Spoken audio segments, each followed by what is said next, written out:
Hi guys, good morning. So for today's video, video lang. Walang walang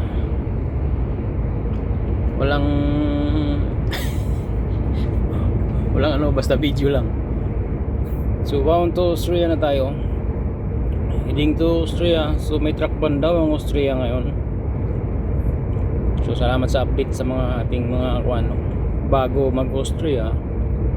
Hinto na tayo, sabi ng ating dispo, dahil may truck ban ng Austria holiday. Hindi ko alam mga holiday, parang sa Pinas din holiday. Sa E44 ito papuntang Kassel. Yan. So ayun lang, mula dito sa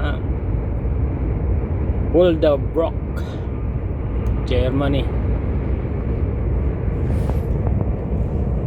Ang mga kuan hindi nagana. Ano kayang nangyari? Yan. Hindi nagana. Patay sila.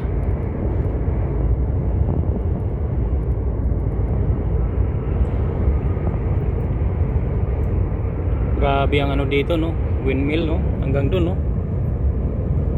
Grabe. Bandami, no? Kalahin mo dahil sa mga truck na i-deliver yung mga yan dito. Dahil sa mga truck, no? Talagang napakalaking bagay ang mga truckers dito. Halaga kasi sa kanila yung mga truck dito sa Europa. Daming truck, no? So yun lang, short video. Ingat para mayroon tayong update.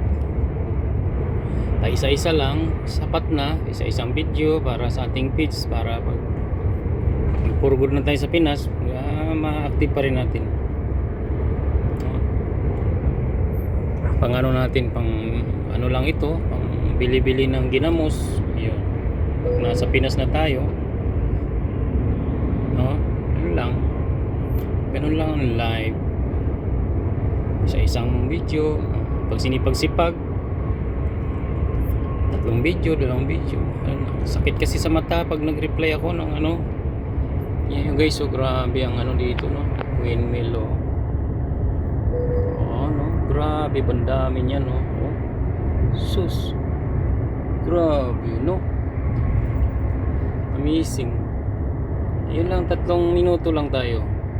Ingat lagi truckers, truck ban ngayon sa Austria. Okay, bye.